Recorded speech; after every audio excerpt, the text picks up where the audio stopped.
Hi అండి, అందరికీ నమస్తే. Welcome back to our channel Dishita talks. ఈరోజు ఎంతో టేస్టీగా జ్యూసీగా ఉండే స్వీట్ షాప్ స్టైల్ కలాకండ్ చేసుకుందామండి. ఇది చేయడం చాలా సింపుల్. కొంచెం ఓపికతో టైంతో చేసుకుంటే చాలా సింపుల్గా చేసుకోవచ్చు.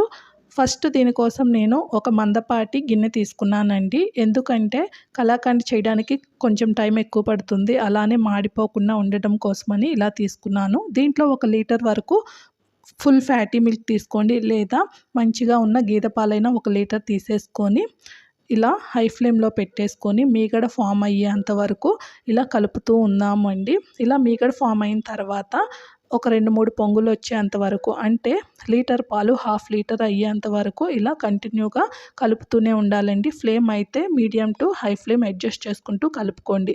చుట్టూ ఉన్న మీగడని అయితే తీసుకుంటూ పాలల్లో వేసుకుంటూ ఇలా కలుపుకుంటూ ఉందాము. ఇది 1/2 లీటర్ అయిన తర్వాత నేను ఒక మూత వరకు వెనిగర్ తీసుకున్నాను. మీ దగ్గర వెనిగర్ లేకుంటే ఒక 2 టేబుల్ స్పూన్ల లెమన్ జ్యూస్లో 2 టేబుల్ స్పూన్ల వాటర్ వేసుకొని స్టవ్ని అంటే ఫ్లేమ్ని లో ఫ్లేమ్లో పెట్టేసుకొని వేసుకోండి. వెనిగర్ వేసేటప్పుడు ఇలా కలుపుతూ ఉన్నాము అంటే ఒక 2 నిమిషాలు వరకు ఇలా విరిగిపోయినట్లుగా పెరుగుగా అయిపోతుంది. మీరు ఈ వాటర్ మొత్తం ఎవాపరేట్ అవ్వాలంటే ఫ్లేమ్ని హై ఫ్లేమ్లో పెట్టైనా చేయొచ్చు, లేదా నేనైతే స్ట్రైనర్ తీసుకొని మొత్తం వాటర్ తీసేసుకున్నానండి. మిగిలిన ఈ పూస కలాకండ్నైతే మళ్ళీ ఈ గిన్నెలో వేసేసుకొని ఒక 1/2 కప్ వరకు షుగర్ వేసుకున్నాను. అంటే ఒక 100 గ్రామ్స్ వరకు షుగర్ వేసేసుకొని ఈ షుగర్ మొత్తము మెల్ట్ అయ్యేంత వరకు ఇలా కలుపుకుంటూ ఉండాలి అండి.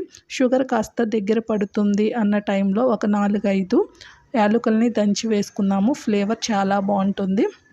ఈ షుగర్ మొత్తం దీంట్లో మెల్ట్ అయిపోయి కాస్త దగ్గరకు అయ్యేంత వరకు ఇలా కలుపుకొని ఇలా పొడిగా అయ్యేంత వరకు మనం చేస్తూనే ఉండాలి అండి.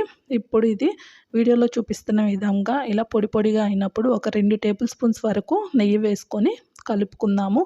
మీకు ఈ స్టేజ్లో ఈ కలర్ సరిపోతుంది అనుకుంటే ఇలా అయినా చేసుకోవచ్చు కలాకండ, లేదా నేను ఇంకా డార్క్ కలర్ బ్రౌన్ కలర్ వచ్చేంత వరకు మరికొంతసేపు కలుపుతూ ఉంచాను అండి.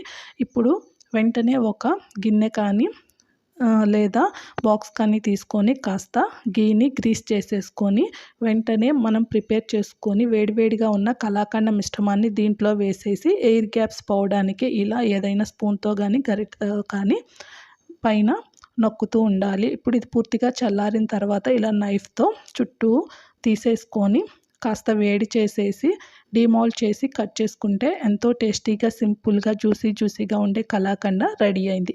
మీకు ఈ వీడియో నచ్చితే లైక్ చేయండి, షేర్ చేయండి, అలానే ఛానల్ని సబ్స్క్రైబ్ చేయండి. Thank you.